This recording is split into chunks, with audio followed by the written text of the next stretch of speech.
എന്താണ് ഫിത്ർ സക്കാത്ത്? സക്കാത്തുൽ ഫിത്ർ എന്നാണ് അതിനെ കിതാബുകൾ നമുക്ക് കാണാവുന്നത്. നോമ്പ് മുറിക്കുക എന്നതാണ് ഫിത്ർ എന്നതിന്റെ അർത്ഥം. നോമ്പ് തീരുന്നതോടുകൂടെയാണല്ലോ സക്കാത്ത് നിർബന്ധമാകുന്നത്. ഇത് ശരീരത്തിന്റെ സക്കാത്താണ്. നാട്ടിലെ മുഖ്യ ആഹാരമാണ് നമ്മൾ ഫിത്ർ സക്കാത്തായിട്ട് നൽകേണ്ടത്. വിശുദ്ധ ഖുർആനിൽ സൂറത്തുൽ അഅലയിൽ അല്ലാഹു തആല പഠിപ്പിക്കുന്നു, അത് അഫ്ലഹ മൻ തസക്ക വദക്കറ സ്മ റബ്ബിഹി ഫസല്ല. ഫിത്ർ സക്കാത്ത് നൽകുകയും പെരുന്നാൾ നിസ്കരിക്കുകയും ചെയ്തവർ വിജയിച്ചു എന്ന് ഇമാം ഖുർത്തുബി അവിടുത്തെ തഫ്സീറിൽ രേഖപ്പെടുത്തിയത് കാണാൻ സാധിക്കും. എന്തിനാണ് ഫിത്ർ സക്കാത്ത് നിർബന്ധമായത്? അത് പാവപ്പെട്ടവർക്ക് പെരുന്നാൾ ആഘോഷിക്കാനും നോമ്പിലുള്ള അപാകതകൾ പരിഹരിക്കാനുമാണ്. ഇത് എപ്പോഴാണ് കൊടുക്കേണ്ടത്? പെരുന്നാൾ ദിവസം നിസ്കാരത്തിന്റെ മുമ്പായിട്ടാണ് കൊടുക്കേണ്ടത്. വല്ല അത്യാവശ്യങ്ങൾക്ക് വേണ്ടി സമയം വൈകിപ്പിക്കുന്നതിന് കുഴപ്പമില്ല.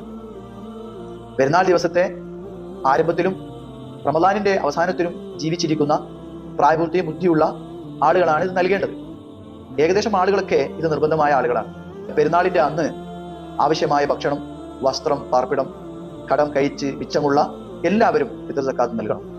ഇതിന്റെ അവകാശികൾ ആരാണ്? സക്കാത്തിന്റെ അവകാശികൾ തന്നെയാണ്. 8 വിഭാഗത്തെ ഖുർആൻ പരിചയപ്പെടുത്തിയല്ലോ.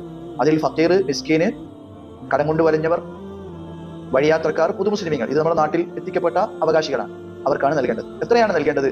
3200 മില്ലി ലിറ്റർ ആണ് അളവിൽ അത് ഹദീസുകൾ കാണുന്നത്. സ്വാഹി എന്നാണ് അവിടെ ഉപയോഗിച്ചത്.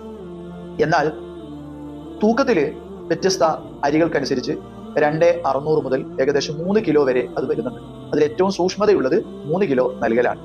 നാട്ടിലെ മുഖ്യ ആഹാരം നൽകണം. വില നൽകിയാൽ പോരാ.